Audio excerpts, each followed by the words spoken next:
صحابہ کرام رضوان اللہ مجمعین کو تقریباً ہجرت کیے ہوئے تقریباً 6 سال ہو چکے تھے، اور 6 سال سے یہ دل میں طلب ہو رہی تھی کہ مکہ مکرمہ کی زیارت کریں، عمرہ کریں. تو یہ خواہش ان کی، ظاہری بات ہے حضور صلی اللہ علیہ وسلم کے خواب جب ان کے سامنے آیا خواب تو صحابہ میں طلب اور بڑھ گئی، اور انہوں نے تیاری شروع کر دی. سارے صحابہ کرام تیار ہو گئے. حضور صلی اللہ علیہ وسلم نے کہا کہ ٹھیک ہے چلتے. تو 1400 صحابہ کرام کو سن 6 ہجری کے اندر ذوالقعدہ کے اندر نبی کریم صلی اللہ علیہ وسلم ان کو لے کر اس راستے سے جو راستہ ہم آئے ہیں، ایک تو ہم مکہ مکرمہ سے آئے ہیں نا، اور لیفٹ سائڈ سے نبی کریم صلی اللہ علیہ وسلم یہ جو راستہ چل رہا ہے یہ جدہ کا پرانا روڈ ہے. یہ جو حاجی جتنے بھی یہاں عمرے کے لیے آتے تھے، مدینہ منورہ جاتے تھے یا مدینہ منورہ سے جو راستہ استعمال ہوتا تھا وہ یہی راستہ تھا جو جہاں ہم کھڑے ہیں، جہاں سے ہم آئے ہیں. تو اب تو پرانا یہ راستہ پرانا تھا، تو اب نیا راستہ کھول دیا ہے، اس لیے اب اس راستے کو عموماً لوگ استعمال نہیں کرتے. تو اسی راستے پر نبی کریم صلی اللہ علیہ وسلم صحابہ کرام رضوان اللہ علیہ مجمعین کو لے کر یہاں تشریف لائے. تو حضرت خالد بن ولید رضی اللہ تعالیٰ کو جب وہ مسلمان نہیں ہوئے تو ان کو پتہ چلا کہ بھئی یہ بہت بڑی جماعت صحابہ کرام کی اور حضور صلی اللہ علیہ وسلم کے بیعت میں تشریف لا رہے ہیں، تو ان کو روکنا چاہیے.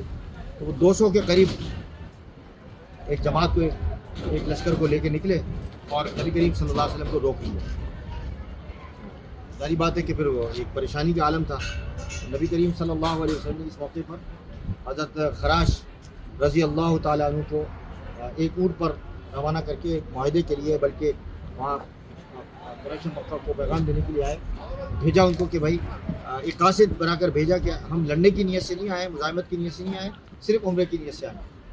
تو حضرت خراش رضی اللہ تعالیٰ خزائر رحمۃ اللہ رضی اللہ تعالیٰ عنہ کہ جو اونٹ پر گئے تھے اس کو قتل کر دیا، ختم کر دیا، اور وہ بچا کے پھر دوبارہ نبی کریم صلی اللہ علیہ وسلم کے بعد تشریف لائے.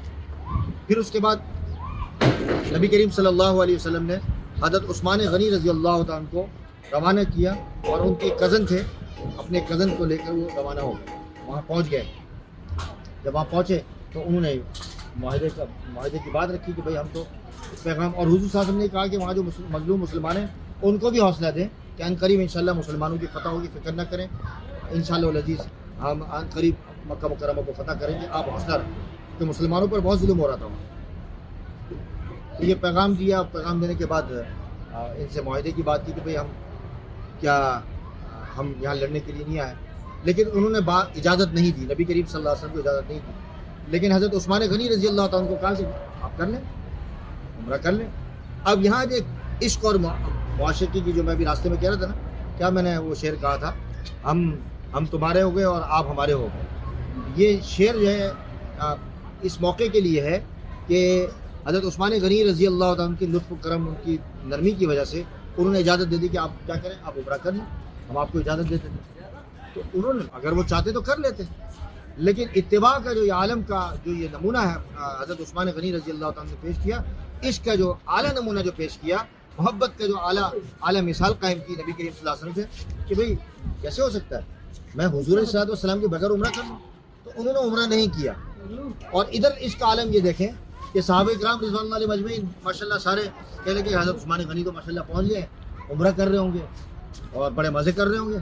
تو حضور علیہ السلام کو جب یہ بات پتہ چلی تو حضور صلی اللہ علیہ وسلم نے کہا کہ میرے بغیر عثمان ممکن ہی نہیں ہے. دیکھیں عشق کا جو محبت کا جو تعلق ہوتا ہے وہ ضروری نہیں ہوتا کہ جو عاشق ہو وہ انگلینڈ میں بیٹھا ہو اور معشوق اسلام آباد میں بیٹھا ہو، یہ ضروری نہیں ہے، ٹھیک ہے نا، یہ ضروری نہیں ہوتا. لیکن جب محبت اور خلوص ہوتا ہے انسان کے اندر اور اخلاص ہوتا ہے اور محبت للہ فی اللہ ہوتا ہے تو اس کے لیے نہ کوئی فاصلوں کی ضرورت پڑتی ہے، نہ واسطوں کی ضرورت پڑتی ہے، اور انسان دل کے اندر، انسان کے ایک روح کے اندر وہ یہ خوشبو عشق کی جو ہے وہ وسیع بھی ہوتی ہے.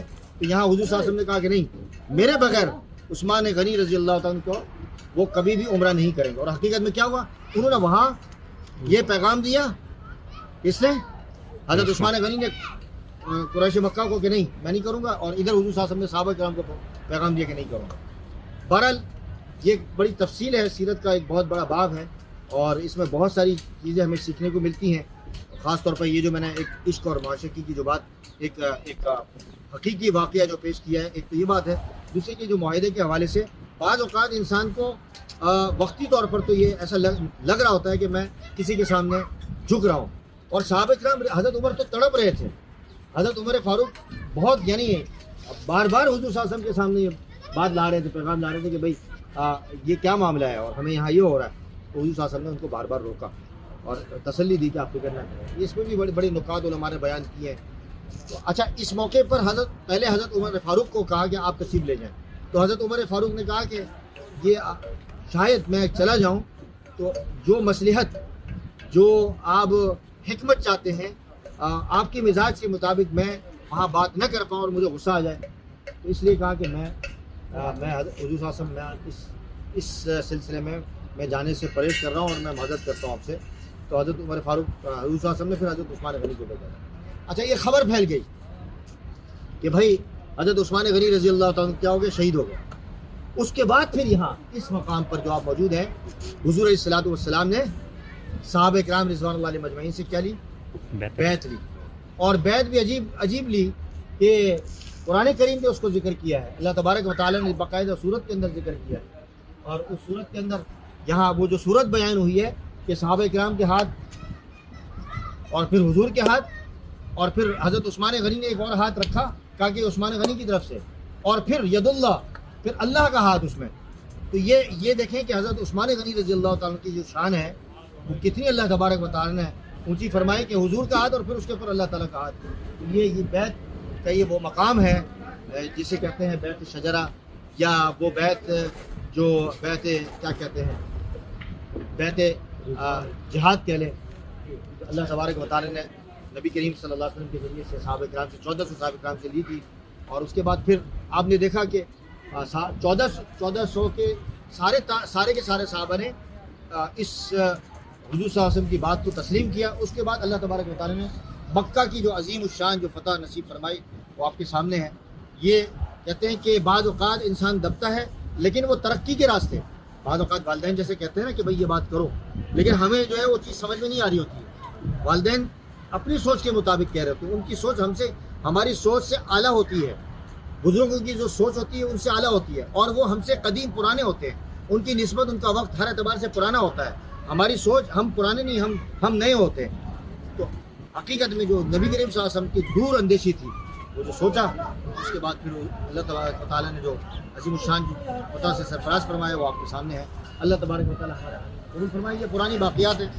پہلے یہاں کچھ بھی نہیں تھا، مسجد جاتے تھے اور آرام سے ادھر یہ جیسے صحن ہے یہاں ہوتے تھے. یا کسی یہ دیکھیں درخت ویسے ہی لگایا گیا. یہ وہ درخت وہ پرانا والا نہیں ہے جس کے نیچے تحت الشجر کا جو لفظ قرآن کریم میں آتا ہے، یہ ویسے ہی درخت ہے، کوئی وہ درخت نہیں ہے.